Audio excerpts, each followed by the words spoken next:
দীর্ঘ 7 মাস পর কাটতে চলেছে চিংড়িঘাটার যে মেট্রো প্রকল্পের জট। আমরা দেখলাম যে এই জমি জটের কারণে দীর্ঘ 7 মাস ধরে আটকে আছে অরেঞ্জ লাইনের এই মেট্রো প্রকল্পের কাজ, এবং এই জমি জটটা এতটাই গিয়ে পৌঁছায় শেষ পর্যন্ত হাইকোর্টের দ্বারস্থ হয়, এবং হাইকোর্টের ডিভিশন বেঞ্চের নির্দেশে আমরা জানি যে সব পক্ষকে রীতিমতো মেট্রো ভবনে বৈঠকে বসার নির্দেশ দিয়েছিল, এবং সেই বৈঠকে পুরোপুরি জট কেটে গেল। এবং আমরা যারা জানতে পাচ্ছি দীর্ঘ 7 মাস ধরে এয়ারপোর্ট এবং নিউ গড়িয়ার মধ্যে যে মেট্রো প্রকল্পের যে জট, যেটা দীর্ঘদিন আটকে ছিল, সেটা কালকে চায়ের টেবিলে বলা যেতে পারে মিটে গেল। আমরা জানি যে মেট্রো রেলের জিএমকে একেবারে হাইকোর্টের তরফ থেকে স্পষ্ট নির্দেশ দেওয়া হয় যে সমস্ত পক্ষকে নিয়ে মেট্রো ভবনে একটি বৈঠক করার জন্যে, এবং গতকালই সেই বৈঠক হলো। এবং সেই বৈঠকে রাজ্য সরকারের যেরকম প্রতিনিধিরা ছিলেন, পিডব্লিউডির প্রতিনিধিরা ছিলেন, এবং মেট্রো রেলের একাধিক সিনিয়র অফিসাররা তারা চায়ের টেবিলে বসলেন, এবং হাইকোর্টের ডিভিশন বেঞ্চ এই নির্দেশ দিয়েছিল যাতে এই প্রকল্পের জট পুরোপুরি কেটে যায়। আমরা জানি যে প্রধানমন্ত্রী নরেন্দ্র মোদী সম্প্রতি হাওড়া হাওড়া স্টেশন থেকে খুব সহজেই এবার সেক্টর 5-এ পৌঁছে যাওয়া যাচ্ছে। সেই প্রকল্পেরও শুভ উদ্বোধন করেছেন।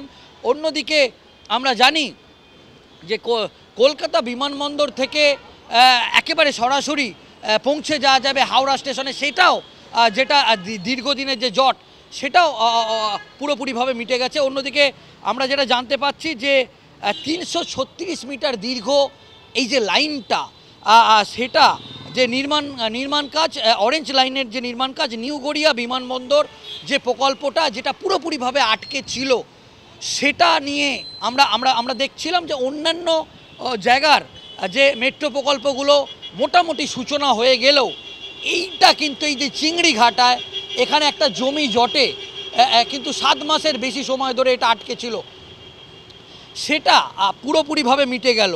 এবং যেটা জানা যাচ্ছে যে কাল থেকেই গতকাল 13ই সেপ্টেম্বর থেকে শুরু করে এবং গতকালও দফায় দফায় মহড়া করবে মেট্রো রেল কর্তৃপক্ষ, তারাই মহড়া করবে এবং এখানের যে জট যে সমস্যা ছিল সেই সমস্যাগুলো দেখা হবে। এবং রাজ্য সরকারও বলা যেতে পারে মেট্রো রেল কর্তৃপক্ষকে আশ্বাস দিয়েছে যাতে সব রকমভাবে মেট্রো রেল কর্তৃপক্ষকে সহযোগিতা করা যায়। এবং এরপর আমরা যেটা জানতে পাচ্ছি এই যে জমি জট, সেই জটের বেশ কিছু বিষয় নিয়ে রাজ্য সরকারের প্রতিনিধিরা মেট্রো রেল কর্তৃপক্ষকে বেশ কয়েকটি বিষয় নিয়ে তাদেরকে পয়েন্ট তুলে ধরেন। এবং আমরা দেখলাম যে হাইকোর্ট যে নির্দেশ দিয়েছিল সেই নির্দেশ মেনে মেট্রো রেলের সিনিয়র আধিকারিকরা রাজ্য সরকারের যে সমস্ত আধিকারিক যারা উপস্থিত ছিলেন তাদের সঙ্গে একেবারে দফায় দফায় বৈঠক করলেন। এবং বৈঠক করার পর যে চিংড়িঘাটা স্টেশন, যেটা গৌরকিশোর ঘোষের নামে যে স্টেশনটা তৈরি হওয়ার কথা আছে, সেই দিকগুলো আমরা জানি যে গতকাল থেকেই এই এলাকা পরিদর্শন করবেন, পরিদর্শন করে সমস্ত বিষয় তারা খুঁটিনাটি দেখবেন। এবং এটা জানা যাচ্ছে খুব শীঘ্রই এই জট মিটে যাবে।